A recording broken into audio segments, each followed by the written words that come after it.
motivated by pain or are we motivated by pleasure?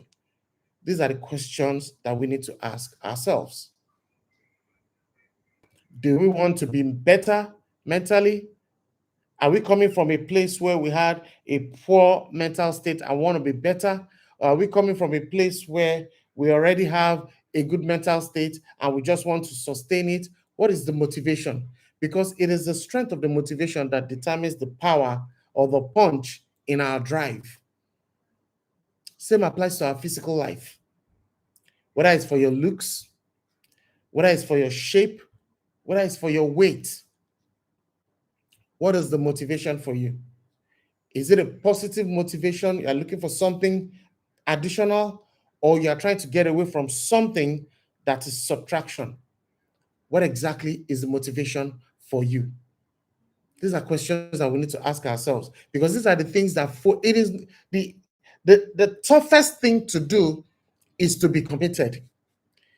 I know it is not, committing is boring. Being committed is not easy.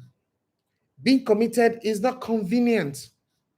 But the question is, what are the things that we need to do to fuel our commitment?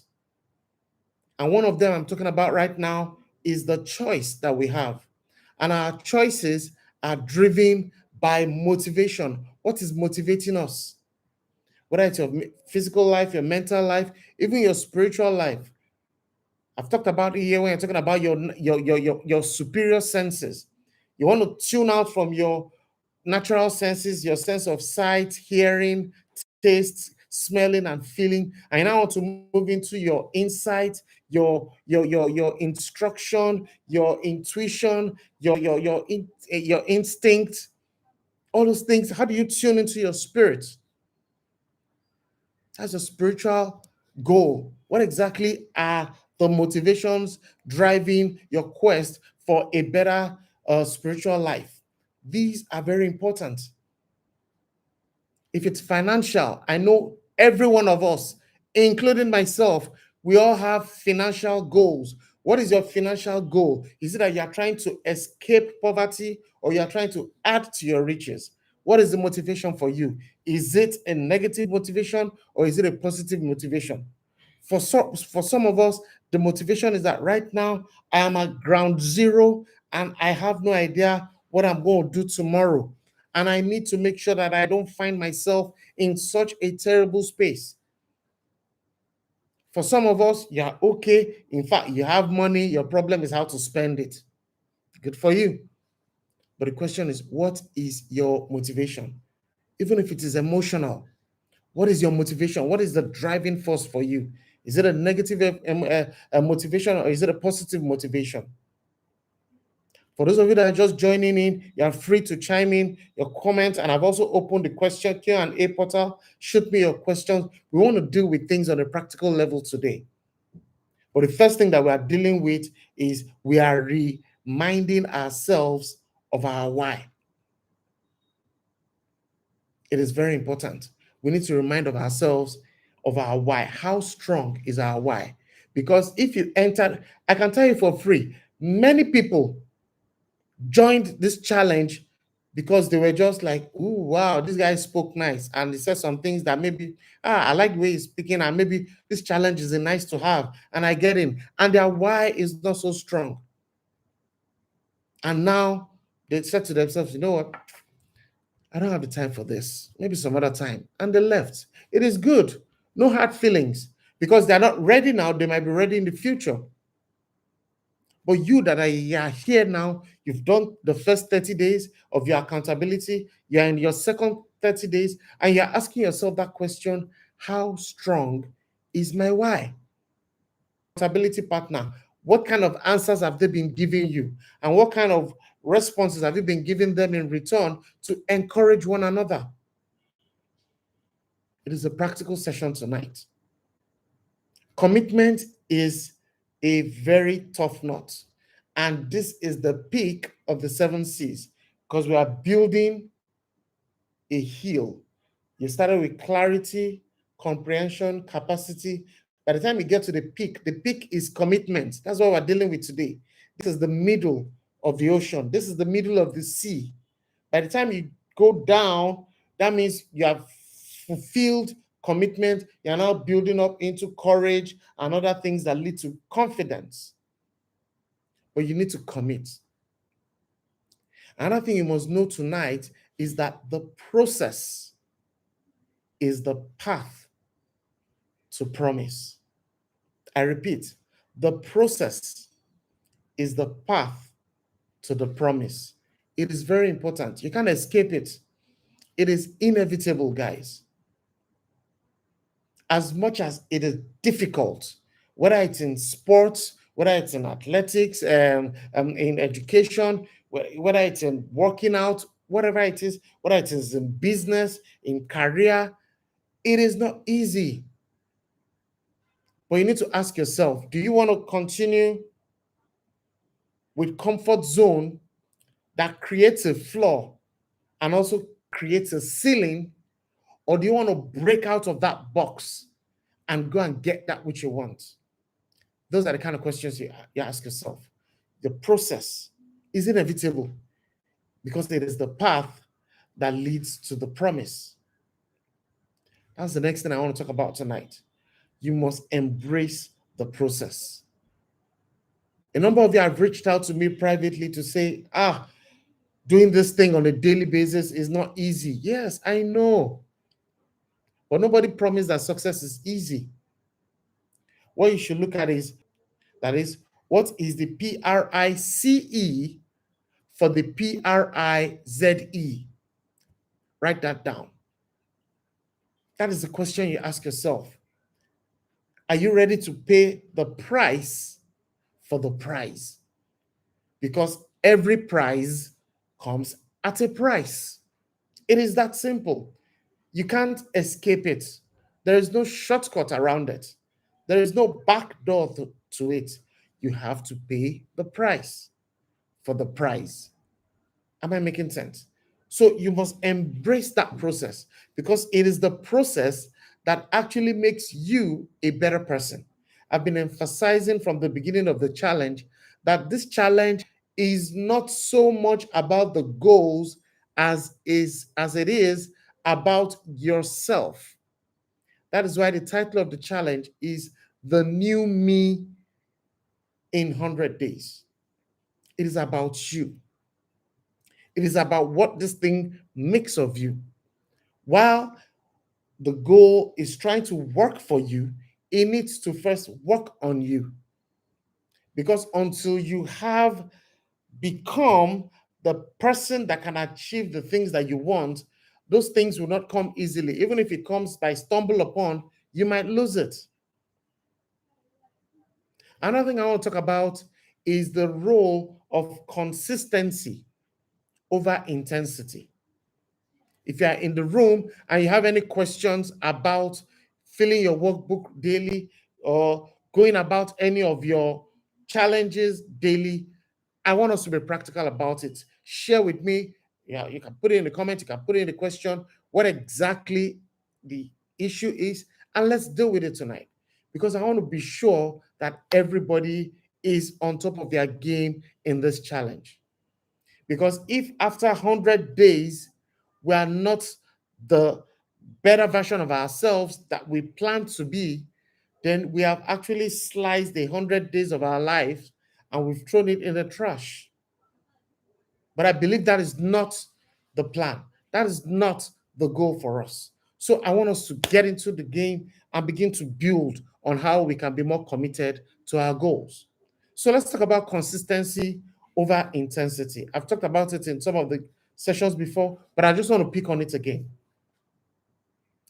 The easiest thing to do is to have adrenaline drive and say, I want to do this thing, I want to get it done, and go pa pa pa pa pa pa pa and be intense about it. That is very easy. But the more difficult thing to do is to come back tomorrow and repeat the same thing. Come back the next day, repeat the same thing. Come back the day after, repeat the same thing. And again, and again, and again, and again. That is the measure of your hunger. Bruce Lee, the famous martial artist, He said something. He said, I fear not the person that can give 1,000 kicks, but I fear that person that can give one kick 10,000 times. Because it takes a lot of guts to show up every day to give a kick, show up another day, give a kick for 10,000 times. So it is not just about us having the adrenaline rush at the beginning of the challenge to say, oh, I want to do this, I want to make it work, blah, blah, blah. How much is the workbook? I pick up the workbook, I order it, and I start feeling. You feel day one, ah, uh, okay, it's challenging. Day two, you realize that you copied the same thing that was on page one, you copied it on page two. You feel the same thing the third day. And by the time you feel it 10 or 15 times, it was as if you're just copying and pasting the same thing. And you feel like, oh, this thing is not working for me, Jare. There's no value in it. I just want to quit. No. Because you are looking at the thing again and again, as much as it seems like it is not working for you, it is actually working on you. Something is going on in the background because your brain is getting exposed to something that has been alien to you for so long, and it's getting exposed to it day after day. Let me paint the picture for you this way. The youngest amongst us, let's just assume that the youngest amongst us at least is an adult, is over 18 years old. Or let's just give or take 20 years old. Imagine that you have done something for 20 years of your life the same way. 20 years of your life, you didn't fill a book, you didn't go through any program, you just cultivated a habit. You've done something 20 years of your life. The way you brush your teeth every morning, if you're a right-handed person, you use your right hand, you go through the same method. If you go up and down, it's the same method. If you go left to right, it's the same method. You spit the same number of times every day. When you brush your teeth, you hang your toothbrush the same way. When you want to wear your shoes, you wear the same foot first, whether it's the left or the right. You do it the same way every day for the past 20 years. You go to the same destination, you take the same route almost every now and then. Why? Because you're a creature of habit. The thing has become part of you. Now, you are now trying to change that habit. And you now want 100 days to fix it. It's not going to be easy. Day one is not going to come out pretty. You don't just expect that by doing it, let me just feel this thing a couple of days and yeah, I'm back. You can't just change yourself overnight. You change yourself over time. Write that down. You can't change yourself overnight. You change yourself over time. It takes a lot of time. What you should be looking at is rather than focusing on how tedious it is to commit, ask yourself how much work is required to undo the failure code that has brought you thus far. And that is why I took time to break the lesson on a step-by-step basis. I've spoken to you about failure code. I've spoken to you about success code so that you can understand where you were and the circumstances that brought you thus far that made you behave in a way that placed a limit on what you could achieve. And it gives an idea of what you need to do differently so that you can begin to turn things around and replace your failure codes with success codes. So that by doing that, you now begin to do new things. All right. I'm still waiting for you to comment or drop your question because, like I said, I can talk all day, but I don't want it to be just talk. I want us to deal with practical issues. Where exactly are the challenges so that we can deal with them? The question line is open. Shoot me any question, whatever it is, so that we can deal with them tonight. So consistency requires more of your head and not your hand. Write that down. Consistency requires more of your head and not of your hand. Because it's easy to do things physically, but it takes a lot of mental strength to show up consistently. because in your head are your thoughts, your feelings, and your beliefs going on a daily basis. They are the ones who they are the ones who give your body the instruction to get up and go. And if they are not in the mood, if they are not in the right frame, they won't give you the release to get up and go. So this thing is more of a mental situation. Commitment is a mental action, not just a physical action, because your mind must be in tune with it on a daily basis.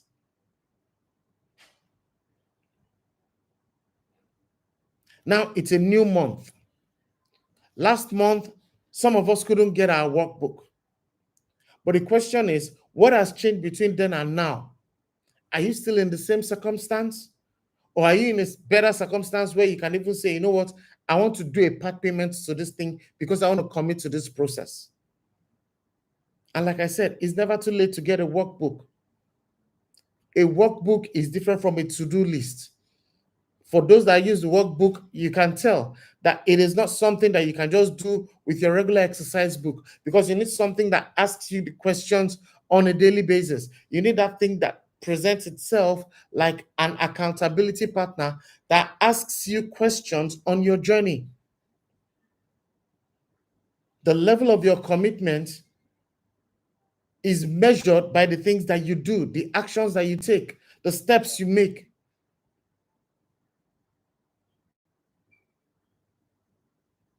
And I want to remind you of something. Once again, I will never overstate this enough, that even if it seems as if nothing is happening, stay in the game. Write it down. Stay in the game. Even if it seems as if nothing is happening, I want to assure you something is happening. And the reason why I'm saying this is that I'm saying it from experience. I've been in a situation where it just seemed like it is not working and I just want to quit. But you just don't know that things are actually working behind the scenes. You are building a habit, you are building a newer version of yourself, and it is not measured by how much is already falling into your hands, but it is how much is actually going on in your head and in your heart. So it is actually working, even if you can't see it.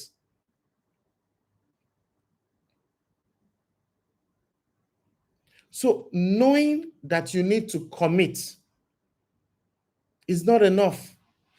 That's why I don't want this session to be about me telling you all the reasons why you need to commit, but you need to fuel that commitment.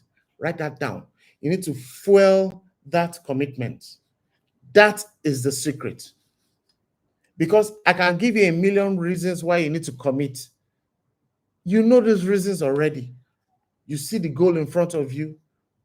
But when it comes to opening your workbook every night to plan for the next day, it takes a lot. It takes a lot of mental strength. It takes a lot of physical strength to say, even when you don't feel like it, even when you feel so tired and sleepy, you still want to take control of the other day and you don't want that other day to take control of you. It takes a lot. So it is not my talk, it is not my reasons that will keep you up. It is your reasons. What is your why? So you need to be self motivated. Write it down. You need to be self motivated. You need to fuel that commitment. How do you pour more fuel into the commitment levels that you need? You need to find reasons that are self generated. If you recall the video on how strong is your why, I also recommend that you go back and watch it again. Hunger is not inflicted from outside, hunger is generated from within. If you are hungry for your goal so much, that hunger is not imposed by a coach. It is not even imposed by an accountability partner. That hunger is generated from within because you are yearning for that thing and you just want to give anything to get it. I remember something I wrote in one of my books, and it says, a junkie needs a fix. I'm sure you know who a junkie is. A drug addict. A junkie needs a fix. A junkie will give anything for a fix. A junkie appreciates the value of a fix. I can't remember the exact words, but I'm just paraphrasing here, that a junkie will sell anything to get a fix.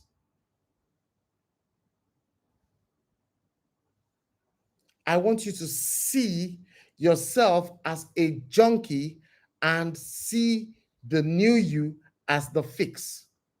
You need to give whatever it takes to get that fix. You know the way an addict feels. You need to be addicted to the new you. How addicted are you to the new you? That is the question. Because when you're really addicted, when you're super addicted, you'll give anything to get it.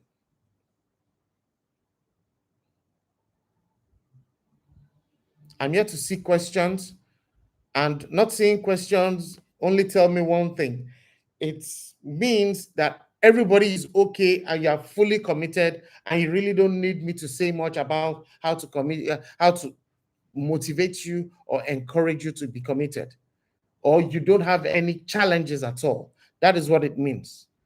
But if you have any challenge, this is the time to say it. This is the time to get on and say, this is where I am experiencing a challenge, so that we can talk about it. So you need to follow your commitment. It is very important. And by following your commitment, it just means that you need to keep the energy levels.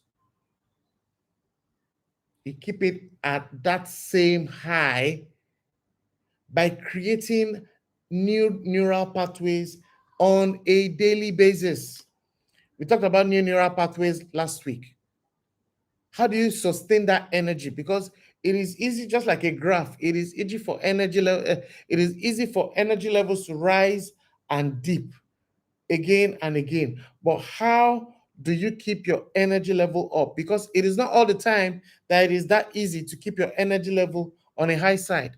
There are times that you feel so good, you feel on top of the world, and the next minute you feel so down. That is why you have all the 7 areas of your life that you need to conquer, especially your mental life, your emotional life. How do you keep those areas well optimized in such a way that you are in control of your energy levels? And for your energy levels, we're talking about your thoughts and your feelings. Don't forget, I said your thoughts are what? Who can remember? Your thoughts are electric. And your feelings are what? Your feelings are magnetic. Thoughts, electric. When you think of different currents flowing in your brain, those are thoughts. That's your electric signal. That's your electric vibration. And your feelings are attractive, so they are magnetic. By the time you combine your thoughts and your feelings together, they create emotions. That is the electromagnetic energy that is in motion. That is what you call emotions. But it is not all the time that your emotions are positive emotions. There are times that you have positive emotions of excitement, joy, and all that. And another day comes, your emotions are completely the exact opposite. But how do you sustain that energy? That is what is going to fuel your commitment. That is what is going to keep you in the game. That is what is going to keep you up every day to say, you know what, let's go again today. It's just like those that go to work every day. You must have a motivation. For many people that go to work, the motivation is the salary. If you remove the salary from the equation, are they still motivated to go to work? That is the question. The salary is that fuel that excites the energy levels for the person that goes to work. Same thing for you that you're in this challenge. What is that fuel that excites your energy level? And that fuel is your why.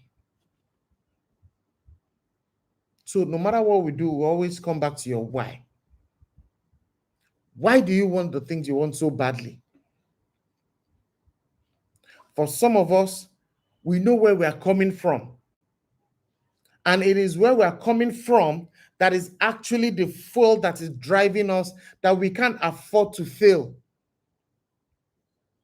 Some of us, we've got life all comfortable from day one. So our motivation level is very low. Whether we move or we don't move, life will be all right. Well, I can't keep myself, Jare. Jare, Jare. You remember Jare person in session one? And I'm sure there is no Jare person in the room.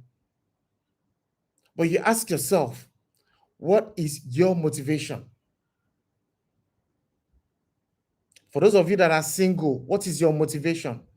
I mean, the motivation for people that are single is different from the motivation for those that are married. What are your responsibility levels? What are your commitment levels? What are the things that keep you up every day? It's a new season, it's a new trimester, it's ember season, it's school resumption season, and all that. For parents that know that they need to pay school fees, they are motivated. They can't afford to sit back and do nothing. I'm just using all this as analogies to drive the point home that what exactly drives you, what motivates you, what keeps you committed. Because commitment cannot just come by word of mouth. Commitment needs to come from inside of you. You need to fuel that commitment. The journey is the reward, not the destination. Write that down. The journey is the reward, not the destination. You need to ask yourself, if the destination was the reward, you realize that by the time you actually get what you are looking for, there will be this huge sense of unfulfillment. Has it ever happened to anyone before? You were actually yearning and looking forward to something for so long, and by the time you eventually got the thing just felt so empty to you. Has anybody felt that way before? As in, you ask yourself, is this what I've been busting my ass for all along, and I don't feel the kick the moment I got it? It's so true. It happens to all of us. So you need to make the journey the reward. What happens to you on your way to becoming a newer version of yourself, that is the reward. That is the income. While you're working out on a daily basis, while you're putting in the sales call, while you're putting in your effort in your business, while you're putting effort in your mind, in your physical life, your mental life, your environmental life, you're grooming the thing every now and then. All those things are the rewards. I'm going to give you two examples or two analogies. I love analogies and I love to use it to make my point. The first analogy is soap. Let's say a bathing soap. Another one is a phone charger. Now, these are two different items, but can anyone guess what they have in common? A bathing soap and a phone charger. Can you guess what they have in common? The answer is very simple. These are items that you don't use once. These are items that you need to use again and again and again. No matter how fancy your phone is, no matter how high powered your phone is, it cannot run the course of its life on a single charge. Hey, I don't know if someone got that. No matter how high powered you are, you cannot run on a single charge. You need to keep showing up every day. You need to recharge every now and then. I want you to put it in the comment, recharge. Because you expend yourself in the course of finding yourself. So you need to always go back and recharge. I've not seen that phone, that high-end phone that has been made that ran the course of its life by one charge. By the time, no matter how interesting this is, you need to get back. And by the time you're done, at the end of the day, you recharge it. Now, someone is saying, I'm distracted by the things happening around me, like life challenges. How do I go past this and be able to do the things I've set out to do? Fantastic. These are the kind of questions I'm expecting. Now, if you resonate with this question, I want you to type under it, me too, so that we can talk about it. All right? But just give me a minute. I'll get back to you in a bit. Now, I've used the analogy of a phone charger. Now, back to the the bathing soap. You realize that every day you need to show up and have a shower. True or false? Now, some people, I don't know, maybe Caucasians or whatever, they can go for some days without using the soap or bath gel or whatever it is. But you realize that no matter what, you will still come back, whether it's a week at the very least, to use the soap. Because in the course of life, all kinds of things get on you: dust, mud, stress, everything gets on you that you need to shower. At the very least, you need to recharge, you need to renew, you need to refuel. And that is what commitment is about. Commitment is about the maintenance that you run on your system to continue in the game. All right. Now, let me get to one of the questions I have here. Distracted by the things happening around you, like life's challenges. If you maybe want to specify, give me an example, because I want us to be as specific and as vulnerable as we can be tonight. Let's talk about the life challenges. If you can give me one, I can build my context around that single. But if you just give me a vague question, it might be a bit difficult for me to deal with. But I understand we all have all kinds of challenges. But give me one example. And if you're also in this room and you resonate with what one of the questionnaire is saying here, just mention it and just say me too, or share your own specific life challenges that is distracting you. Now, for many of us, the challenge could be lack of tangible material in our hands, finances. Yeah, someone has mentioned finances. You want to be a better person, but you are distracted by the fact that you don't have finances. Now, let me be blunt with you for a bit. If you choose, and this is the way you analyze the thing, that what is the cost? And thank you for being honest. Just say me too, and because I want us to be really, really practical tonight. If you look at where you are right now, which is your financial level, and you look at what exactly you said to yourself that you want to achieve, and the absence or the scarcity, thank you very much, bills, family. When you say family, I need to be more specific. What exactly it is the family. And I'm glad that someone has built the card so that we can have some practical sessions here. Now, when you look at the lack of the finances that you have right now, and you see it as a distraction, the question you need to ask yourself is, attention that I am giving to this lack of finances, what is the reward I am getting in return for the attention that I am giving to this lack? I hope I'm not confusing you yet. I'm going somewhere because we're all in these boats together. Everybody needs money, even me too. I need money. Okay?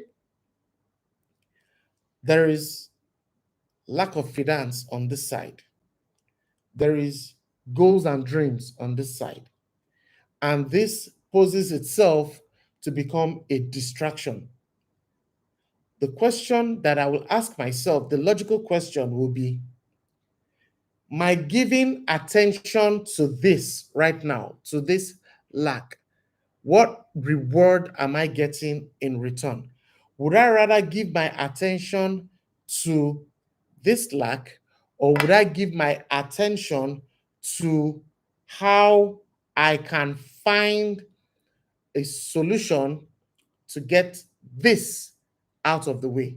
Someone also mentioned debt. Fantastic. Please keep them coming. And I think we're going to have some interesting hooks to deal with tonight. Let's focus on finances, because whether we're talking about other things, there is a glue that glues everything together, and it's finances. Many people suffer emotional problems tied to finances. Many people, their mental strength is low because of finances. And I want to bring everything to context. Finances, thank you. Just keep them coming. Now, finances is actually a mental construct. And I want you to hear me out here. Let's be clear. I am not going to give you any motivational jargon tonight. In fact, let me take off my glasses so I can. Just bear with me. When I'm looking at the screen without my glasses, it's always funny. I am not going to give you motivational jargon here, but I want us to move close to one another and be very real. Absence of money. Absence of money is a mental construct. Let that sink in for a bit.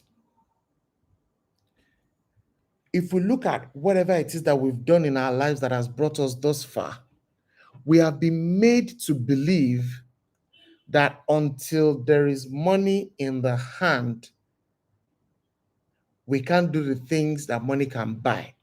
True or false? Until we've been made to believe that there is money, until I can see the money in my hand, oftentimes I don't believe that I can do what money can do. It is a mental construct. And that is what I want us to deal with tonight.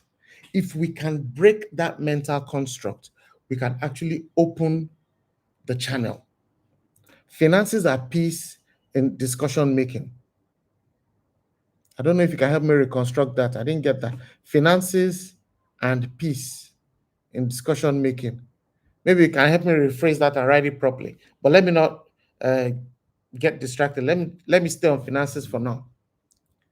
For finances, there are actually three concepts to finances. And that's what I've mentioned at the beginning of the session. For finances, the first concept is value. Value, because money is an abstract. Money is just represented by, let me see if I can lay my hand on any. Sorry, I'm in Nigeria. So I'm using the Nigerian Naira. This, and the reason why I said it's a mental construct is that we oftentimes think that it is until we have this in our hand before we can do the things that this thing can do. But mentally, we need to unpack our minds to ask ourselves that what exactly can this thing do? And what alternative ways can we get this doing? Decision making. Thank you very much. I'm coming to you in a bit. But let's talk about finances, because I know finances is more of the elephant in the room. I mentioned three things. The first one is value. Value speaks to the fact that the language that this thing understands is value. Let that sink in for a bit. I need you to follow me closely. And I hope you don't mind if we extend beyond 1 hour so that we can deal with some things, real heart-to-heart stuff tonight. The language that money understands is value. As much as you decry the aspect of the lack of this thing or the absence of this thing as a distraction, you would realize that In the past 1 week, you have expended this thing. True or false? You have used this thing in one way, shape, or form in the last 1 week. Now, the question you need to ask yourself is, what did you use this thing to do? What did you use this thing to do? You actually used it to exchange for value, for something that you believed would be better return in exchange for this thing. The truth of the matter is, and let me bust your brain tonight, people don't want money. I'm crazy, right? People don't want money. People want what money can buy. Write that down. People don't want money. People want what money can buy. Because if people actually want money, you realize that all the money that you've spent this week, you would have kept them in your pocket. True or false? You don't want money. This is what you need to fix, not this. This is what you need to fix, not this. Because if you actually wanted money, you would starve. You won't buy food. If you actually wanted money, you would trek. You won't use you won't use any means of transportation. You won't buy fuel into your car. If you actually wanted this, you won't buy airtime on your phone. You won't buy data or Wi-Fi subscription. If you actually wanted this, you won't buy groceries. You won't pay for any utility bills. You won't do anything else if you actually wanted this. But you have spent all your life on a failure code that made you think that this is what you need. This is not what you need. And until you crack that code and replace it with another code that what you need is what this thing can pay for, not what it actually is, then you're on a journey. Am I making sense? Now that we've gotten it out of the way that this is not what you need, you begin to ask yourself, if what you need is what $1,000 can pay for, and I come to you today and I say, I've come again using things within my proximity. Let's imagine this thing, it's a power bank, right? Well, forget whatever it is. Just say this black thing that I'm looking at is $1,000. And this is what you need. And I come before you and I present these two things and I ask you to choose. Which would you choose? Exactly. You would choose what you need. Because you can't eat this. You can't use it to rub your body. You can't use it to do stuff. The only thing you can do with it is to use it as a means of exchange.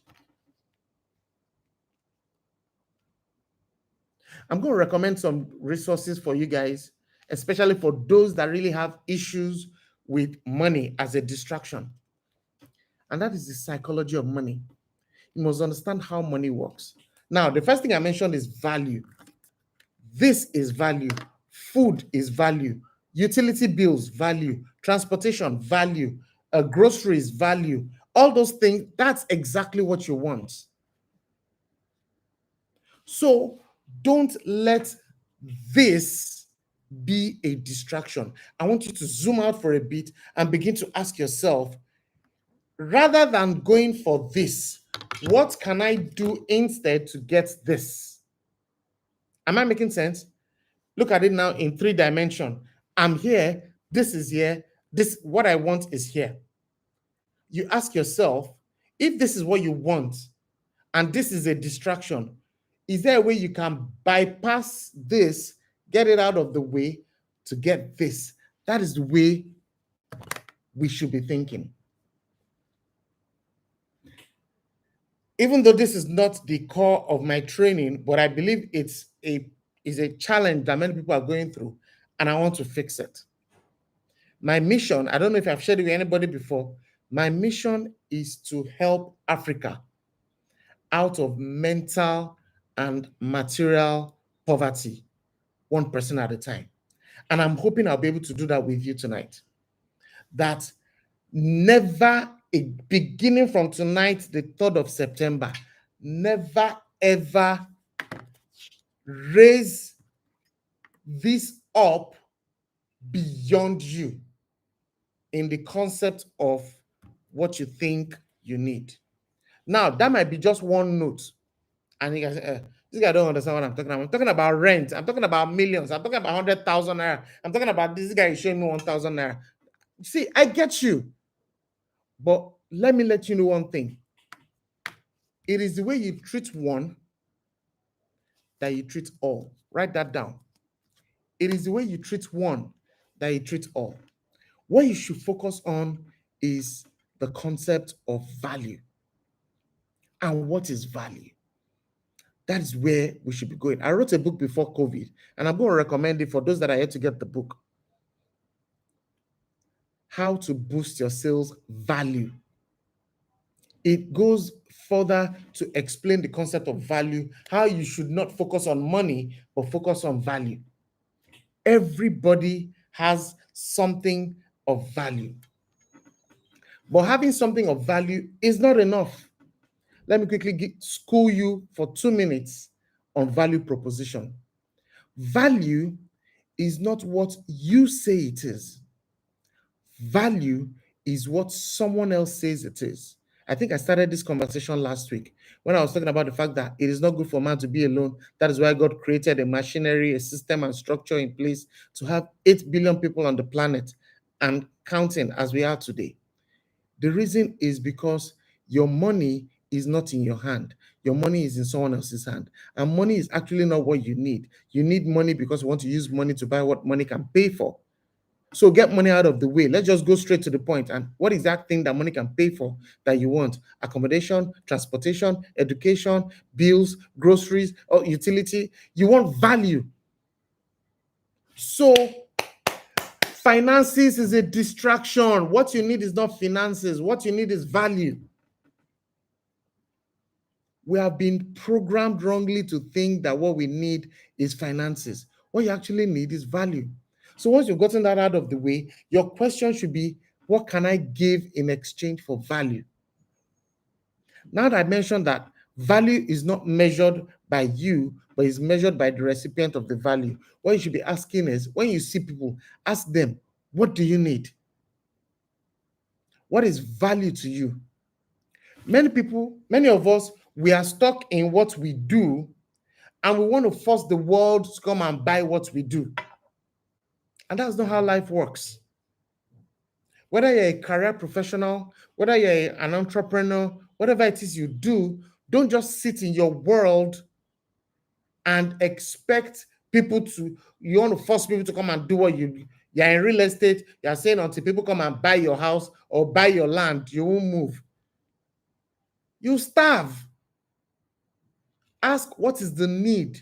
I'm not saying quit real estate, but I'm saying while you have real estate in your portfolio, you should be asking yourself, what else do people want out there that I can flexibly provide? What I want right now is school fees for my children. I'm painting a scenario. I want school fees for my children. They are resuming, and I'm like, I need to pay school fees. What is the value of these school fees? The value of this school fees, 1 million naira, 500,000 naira, 10K, 1K, whatever it is, it doesn't matter. But you've put a value to it that this is the value. Now, what can I go look for that people need that I can meet, that they can give me this thing in return? Do you know that you can actually cut the chase and even go to the school itself and understand what are the needs that this school has? Because as a school, even schools have needs. They have needs on how to engage the right talent to teach the children, how to run the facility, how to take care of utility, how to take care of. School has needs. Which of those needs can you provide? And needs also have value. For instance, the need that 10K can solve is different from the need that 100K can solve. Are you with me? The need that 100K can solve is different from the need that a million naira can solve. The need that a million naira can solve is different from a need that 100 million naira can solve, and so on. So you go and you do a needs assessment, that what does this school need, and begin to prioritize by going for the bigger needs. It is always important that you go for the bigger needs, because the bigger needs gives you the bigger rewards. Bigger problems gives you bigger rewards. What can I give in exchange for value? That's the question that should always be on your mind, not this financial issue is distracting me. You're looking at it wrongly if you do it that way. What you should be looking at is, what can I give in exchange for value? Which is, what is the that means you need to do a lot of sniffing. If you recall, maybe when we get to concentration, I'm going to teach more about that in concentration. Because concentration, after commitment, we're dealing with courage. After courage, we're dealing with concentration. After concentration, we're dealing with confidence. When we get to concentration, I'm going to break it apart. We're going to talk about meditation. We're going to talk about the natural senses. We're going to talk about the supernatural senses and all that. When I'm talking about sniffing for needs, sniffing for opportunities, what do you use to sniff? Your natural sense of smell. Yeah, but there is a supernatural sense that is deeper than your sense of smell, and that is the sense of inspiration.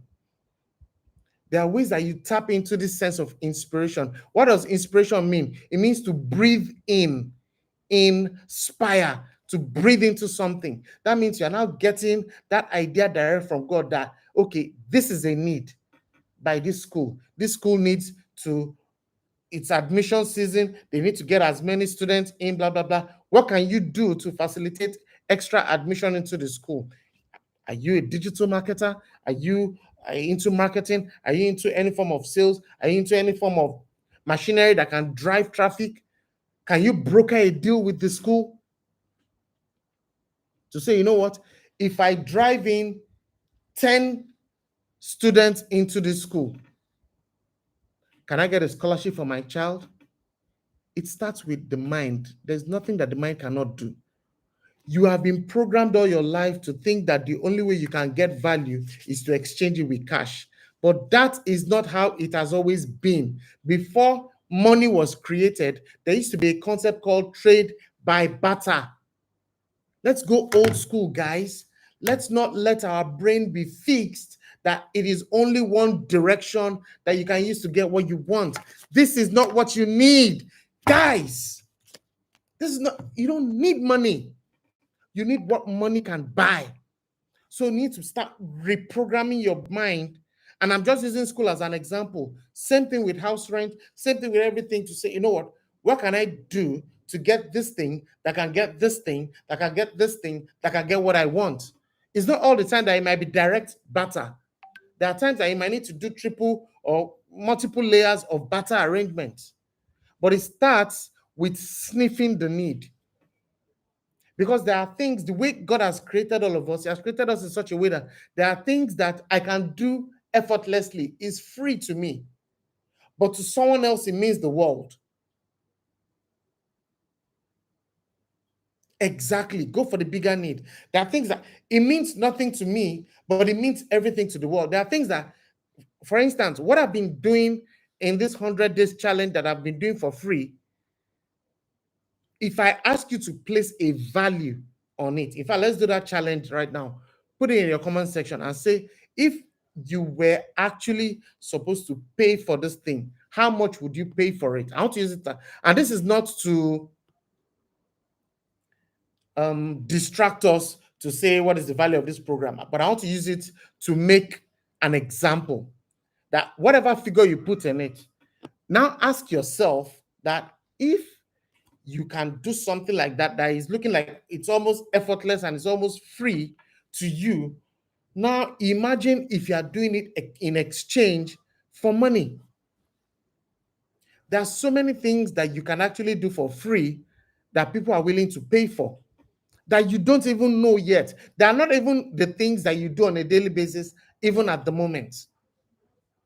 But you would never know if you don't inquire. You would never know if you don't sniff. You would never know if you don't begin to do some investigations. You need to begin to research. You need to get out of your comfort zone, get out of your book selling, get out of your voice therapy, get out of your real estate, get out of your digital marketing, get out of what you are used to, get out of the familiar. Don't let your reticular activating system hold you back. Go and meet people that you've not met before and begin to ask them that what is that thing that they need. It is when you understand what they need, you can now go back and say, how can I meet this need? Trust me, it's not even the needs, it's not all the needs that you can meet by yourself. That is why you need relationships. First, you go and meet Mr. A. What do you need? I need to achieve this target of selling 10,000 units of this thing. You know you're not a strong salesperson. You now ask the person that selling 10,000 units of this thing, what does it mean to you? It means a lot to. No. What does it mean to you? If I sell 10,000 units of this thing, that means the revenue I will make from this thing is like, let's say, 100 million. And the commission that I make from it or the profit that I make from it is like, let's just say 10% of 100 million. Let's say that's 10 million. Let's say good. The value of selling 10,000 units of this thing to you is a 10 million naira profit. By the way, if I am to help in making this dream come true for you, and you eventually make 10 million naira in profit, how much percent of that profit are you willing to part with? If you can guarantee me 10 million naira in profit, I can give you 10% of that. 10% of that, let's say that's 1 million naira. Immediately you begin to see 1 million naira potential. I'm teaching you sales 101. Then you now go to yourself, okay, now you have a potential income of 1 million naira. I'm not a salesman. I don't know what I can do. Who can I begin to collaborate with? Who knows somebody who knows somebody who knows somebody that we can come together with and say, you know what? We have something that we can do together. Once we do this thing together, there is a potential of earning 1 million naira. Who is with me? You build an army. That's what we talked about last week. That's what I mean by raising an army. Someone said this can be worth less than 200K per session. And by the way, I don't even do 200K per session. An hour with me, if I'm training a group, at the very least, which is a small group, at least we can do 500,000. Now multiply half a million, which is 500K naira. Let's not even mention in dollars for any of my international clients. Multiply 500K, which is like barest minimum. 500K times how many sessions have we had? Now, for me, it takes all my 25 years career of research and experience and expertise to put that together. But it's something that I'm willing to give. But to you, it means everything. Now, go back to this analogy that I just made, that making money is easy. Did I just make anybody uncomfortable with that statement? Mental permission. That's what you need. Mental permission. If you can give yourself the mental permission, you can sniff the needs. And if you want to sniff needs, go and sniff the needs of HNIs. That is how to get rich quick. And by the way, getting rich quick is not a bad thing. Don't subscribe to the failure code that getting rich quick is a bad thing. You find yourself in a situation, someone says he needs a house. That's why many people are into real estate now, because they think that's where you get fast money. I need a house of, let me even make it very, very easy, 100 million naira house. And you know someone who wants to sell a house for 100 million naira. Just because you have established relationship, you now cash in on the relationship, you bring a buyer and a seller together, and you get 10% commission. What is 10% of 100 million? That's 10 million. Easy money. It's easy to say in theory. It is simple, but the difficult part is having those relationships. What have you been doing with your relationship capital? For those of you that are still staying indoors, when was the last time you picked up a phone and made friends? When was the last time you went out for an event? When was the last time you exchanged numbers? When was the last time you went for networks for networking sessions? When was the last time you opened up, you joined trainings, you subscribe? All those things, these are where you encounter those relationships. It doesn't happen overnight. It happens over time. Last year, there was a training, a boot camp, and it's happening again this year. It was roughly 1 million naira, including accommodation in the hotel, 2 nights and all that, 3 days, 2 nights, blah, blah, blah. I went for that thing. Not so much because of the training, but so much of the kind of people I will meet, because I know that anybody that will pay 1 million naira for a training is the kind of person that I want to pitch an idea to, because anybody that is paying 1 million naira for a training, the kind of needs that that person will have is the kind of need that can give me a better return. Are you doing the math? There are times that you need to invest in what you want. Oftentimes, people that are complaining about being distracted by financial lack are people that are not even ready to spend 1 naira of their money to invest in themselves, even to get more. I'm shaking tables, right? That's the gospel truth. Many people that are complaining to be broke oftentimes are people that cannot even afford to invest 1,000 naira, to part with 1,000 naira to get a better life or to get an opportunity. For instance, do you know that if I tell you that you that you are complaining about financial lack, if I ask you to take 1,000 naira that you have and go to a hotel lobby where the kind of people that you want to meet their needs and make money from are, you go there, dress well, look the part, and all you buy is tonic water. You just buy tonic with a slice of lemon, ice cubes, rocks, or whatever. And they say how much, of course, it might be more than 1,000 naira, but I'm just doing a metaphorical statement. Let's even say it's a bottle of water that you bought for 1,000 naira, and you sit in a lobby for 3 hours. You keep sipping the water. You didn't finish it. You keep sipping it. And all the time you are sitting in the lobby, you are letting the environment speak to you.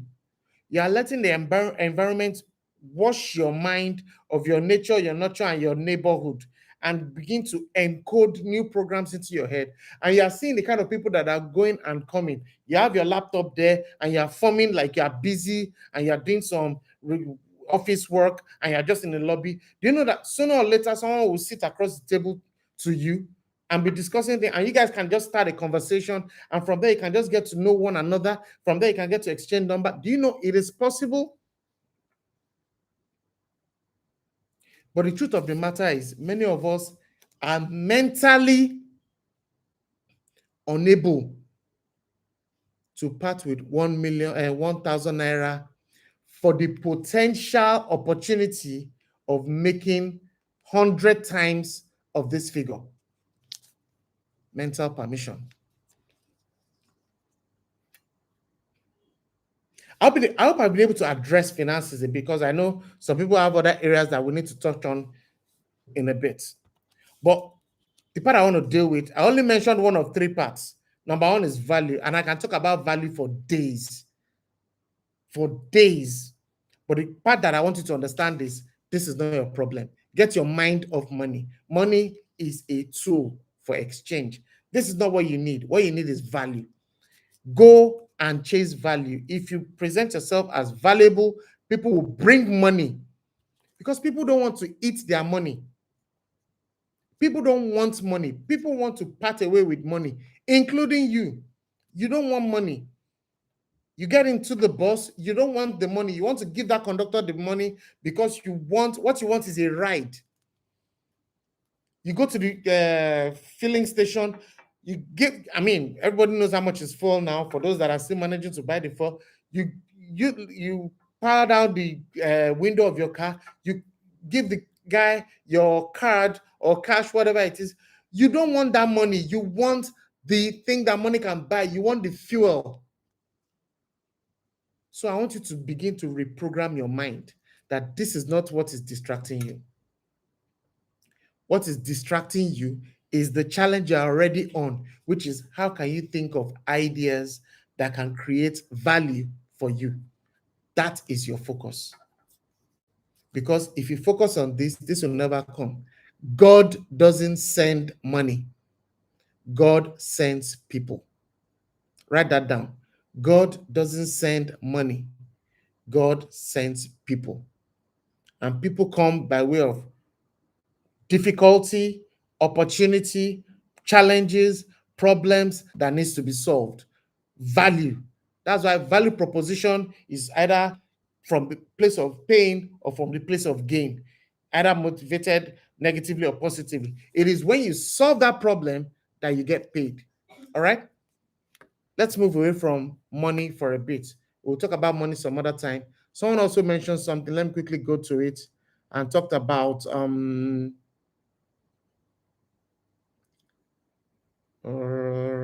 you can just remind me in case I missed it so that I can quickly get back to it. Someone said distracted by things happening around me, life challenges. Okay, talking about money. Then and I'll be talk about bills. We've talked about that already. Looks like a trap for me now. I think it's still about money. Debt, same thing. Anything, even if it's debt, you can negotiate. Never run away from your debtors. That's recipe for disaster. Let the person know that I'm here. I'm not going anywhere. I know I owe you. Even if it's the landlord or anybody, I know I owe you. This is the situation. I am going to work out a means to pay you. And what you should be going to look out for is how to solve problems. Even if it's the person you are owing, there are ways I can even ask the person that, what is your need? Maybe we can broker a deal. But anyway, I don't want to go into that details. Now, someone talked about decision making. Decision making, I would like to talk more about it when we get to concentration, but let me just give you a tip here. In decision making, the number one thing you need is information. Never make decisions without information. That's why they call it informed decisions. The reason why it is always difficult for people to make decisions on time is because they are not armed with enough or sufficient information. And I hope I'm helping you here. Okay, the person that wrote decision making, it is very, very important. I used to be in that shoes so I can speak well on this topic. Making up your mind is a function of two things: information. And information is the same thing we're talking about. It comes from two channels. Information comes from your natural channels, and information also comes from your supernatural channels. But you must be well informed to make decisions. And another thing you must do with decisions is never be scared of making decisions. Because there are times that many people actually have information, but they now dwell on analysis paralysis, and they keep checking and checking and checking and rechecking and double checking and cross checking and fact checking. What they're actually doing is living in fear. So when you're talking about decision making, I need to know which of them is your issue. Is it the absence of information, or is it the fear of making wrong decisions when you overanalyze things? And when you are in that boat, if your issue is the fear of decisions, you must learn to make mistakes. Learn to fail forward. Because the truth of the matter is, the fear of making wrong decisions is worse than making bad decisions. Write that down. I want the person who wrote decision making to write this down.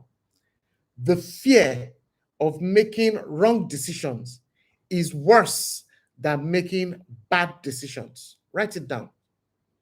The fear of making wrong decisions is worse than making bad decisions. So what you need to do is whenever you find yourself in this kind of situation that you need to make a decision, get information. Get information via your natural senses, do your research, talk to people. In the multitude of counsel, there is safety. And you also need to tap into your inner self. That is where you connect with your spirit man. Pray.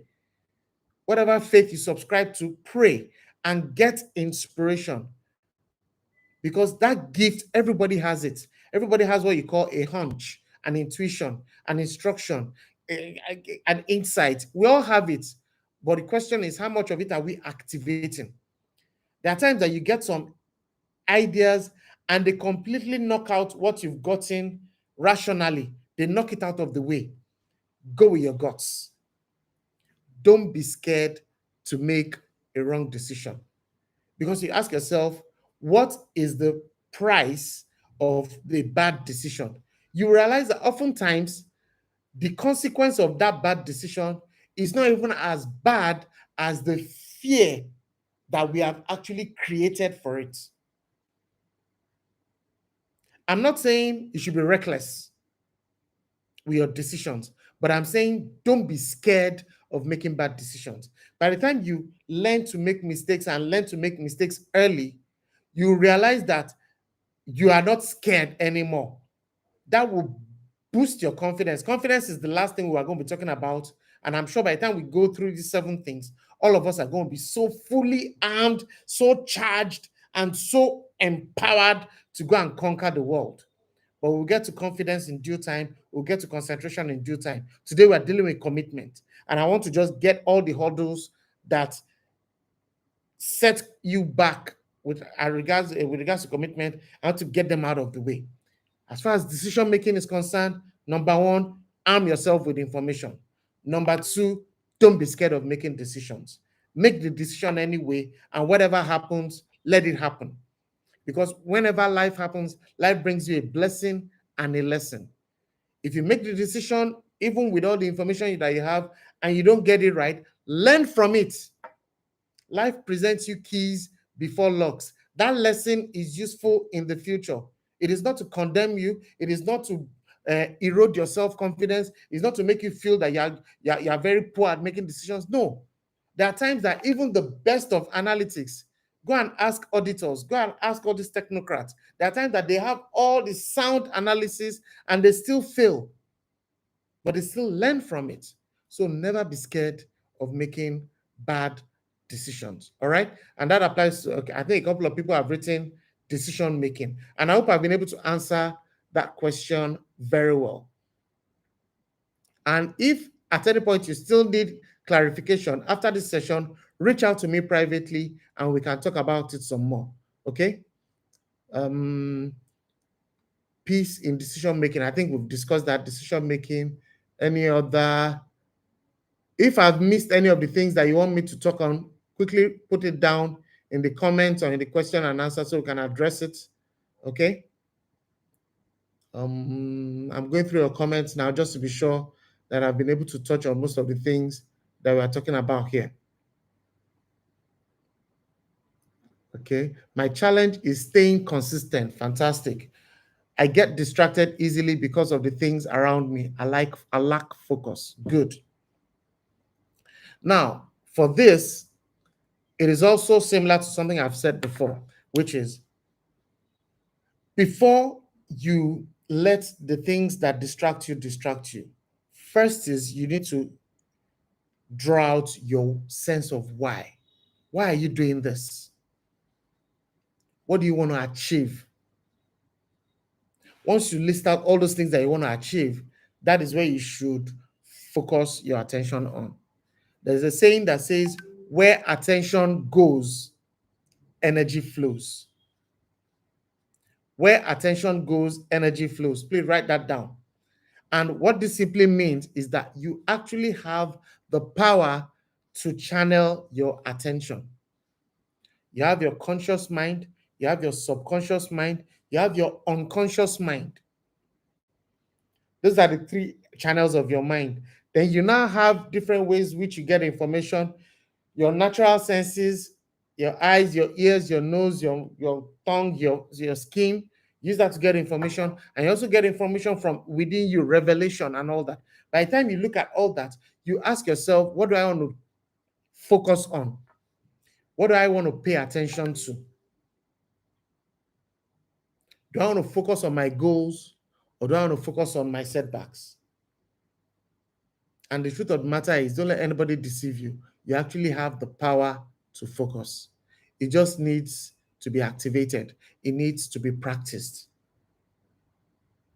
So when you say you get distracted easily, first you need to understand, you need to be clear as to what is distracting you.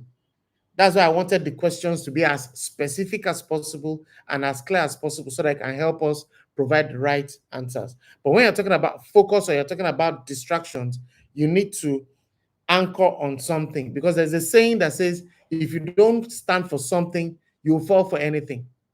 Oftentimes, when we get distracted, it's because we don't have something that we're actually focusing our mind on, especially when we're talking about our conscious mind. Our conscious mind, for instance, I can give you an exercise and say for 60 seconds, I can put my finger like this and say for 60 seconds, focus only on my finger.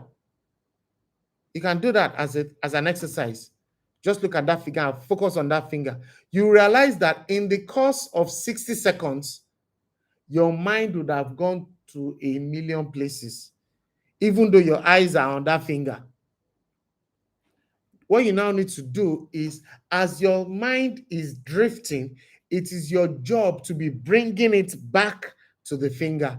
That is how to train your mind to focus. You give yourself a 60 seconds exercise. Say, you know what? For 60 seconds, I want to think about only this thing. Just 60 seconds, 1 minute. And in the course of that 1 minute, the mind wants to travel. That is why an average adult experiences 80,000 thoughts on a daily basis. Most of them are completely because if I ask you, what are you thinking about? You're like, I don't know, Sha. It happens because your mind had gone a billion ways. But you need to now make the conscious effort to say, you know what, I'm going to continue to think about it. So it takes practice, practice, practice. For anybody that has issues with focus, it takes practice, practice. Start with a 60-second exercise, move it to a 120-second exercise, how to think about one thing at a time.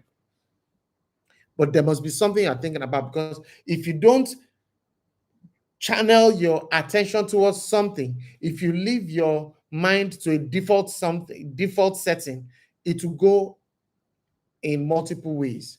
So always learn to put your mind on something. And these are the things you need to put your mind on. Your goals, your affirmations. Every morning we share affirmations. That is where your mind should be. If you're a Christian, you've got Philippians 4:9. Is that what it is? 4:8. Yeah. There are things that you need to focus your thoughts on. But it takes practice, where you continue to channel your thoughts to say, this is what I'm thinking about. This is what I'm thinking about. It helps you to catch distractions. It takes practice. Your ability to catch distractions and say, get out of my mind. Because at times that you are fully pumped up after this session, you get out there and you're like, let me go and conquer the world. And someone reminds you that, do you know that dollar is now 1,000 naira? You not come, oh God, reality sets in. Dollar is 1,000 naira, sha. And fuel is this, sha. Okay, what am I going to eat for breakfast? No, you've already subjected yourself to distraction. What you should always focus on is the power that you have between your ears. All of us, we all have this power between our ears that can do amazing stuff. And always condition yourself to always replace any counter afflictive thought, as in, sorry, any recurring afflictive thoughts, which we call rats. Anything that is always afflicting you, any thoughts that brings depression, any thought that brings nawao, you can call them RAT, rats. I learned that from a friend of mine, Bankole. Recurring afflictive thoughts, because they always come again and again, again and again, again and again, again and again. When they come like rats, you too, you send cats at them. Cats are counter affirmative thoughts. And that's where your affirmations come from. You counter those recurring afflictive thoughts with counter affirmative thoughts to say, no, you're a liar. This is what I believe in. I believe I am mentally wealthy. In fact, that should be your affirmation, because what you're trying to build here is mental wealth. Once you can get mental wealth, physical wealth will come naturally. But you must first have mental wealth. What most of us are suffering from is mental poverty, not financial poverty. Mental poverty, which is the inability to create value, the inability to sell value, the inability to get what we want.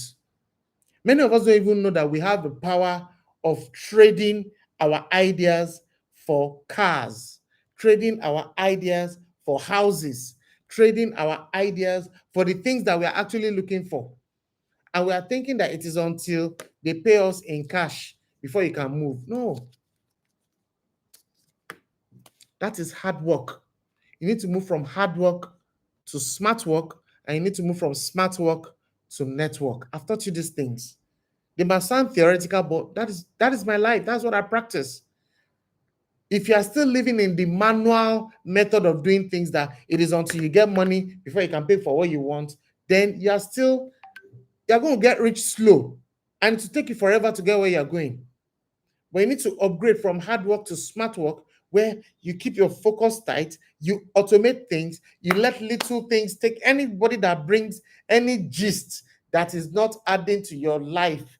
Please don't entertain that gist. Tell the person, you will see the person later. There are some phone calls, for instance. Let me give you an idea of what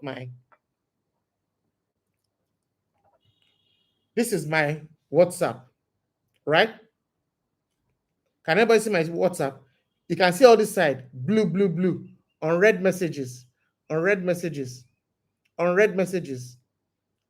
A few blue, a few red. Anything that you see that I've read is what is adding to my life. Anything that you see that I've not read is not adding value to me. And I have tons and tons of unread messages that I can choose to ignore. In fact, there are some messages that are as much as God knows. At times I just tap on them just for them to just go and come back. 788 messages, 341 messages, 202 messages, 378 messages. I'm not joking. I'm going through them. Why? I have trained myself to focus. It takes practice. I have trained myself. It's not everything that pops on my phone that gets my attention. Whenever I get a notification, I check it.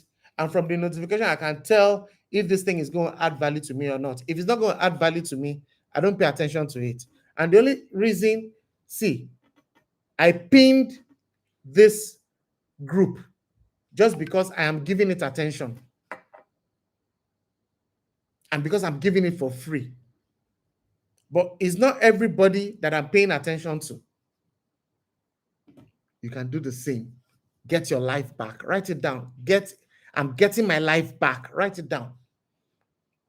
You shouldn't be at the mercy of the whole world. Everybody should not just have a slice of your life. You're not a pizza. Get your life back and focus on only that which add value to you and your dreams. We've done already more than 1.5 hours, and I think we should just wrap up for tonight. Let me see if there's any other thing that we need to talk on. Okay, I think we've pretty much dealt with everything. But I just want to get feedback from you guys. What do you think this session has been like? For those of you that are still around, I need to get feedback in the comments. What are your thoughts? What is your key takeaway from tonight's session? I need you to comment, please. Apparently, nobody is using the Q&A, so I can turn that off. Let me see your comments and questions as we wrap up. What is your key takeaway from tonight's session?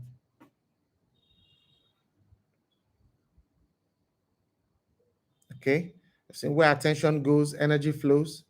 The fear of making wrong decision is worse than making bad decisions. I'm getting my life back. Write that down. I'm getting my life back. God doesn't spend money. God doesn't send money. He sends people. Yeah. Fantastic.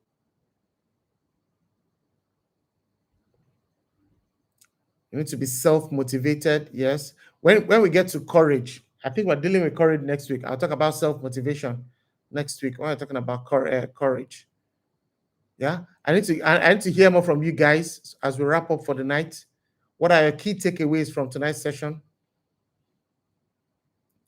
Don't buy what people don't buy what money.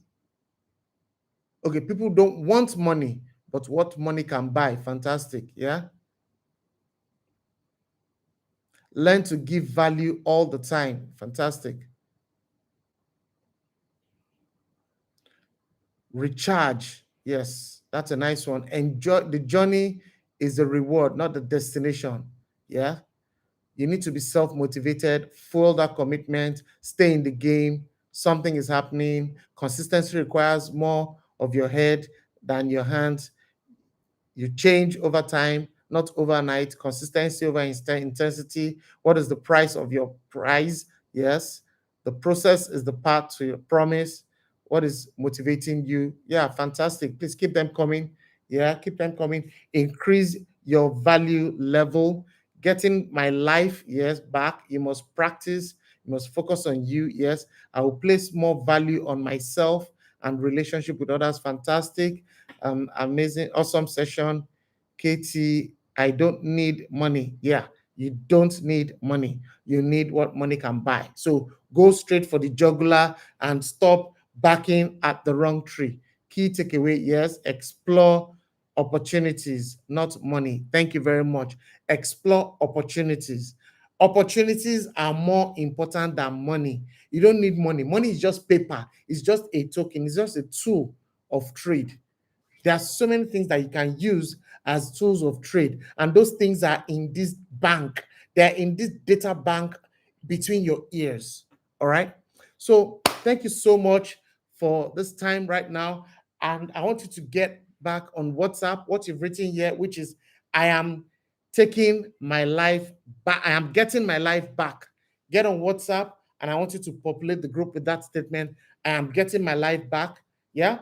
And we'll continue the conversation. If you still have any specific questions, please don't hesitate to reach out. And in my spare time, I'll find time to respond to you. All right? Love you guys. Have a lovely week ahead. Good night.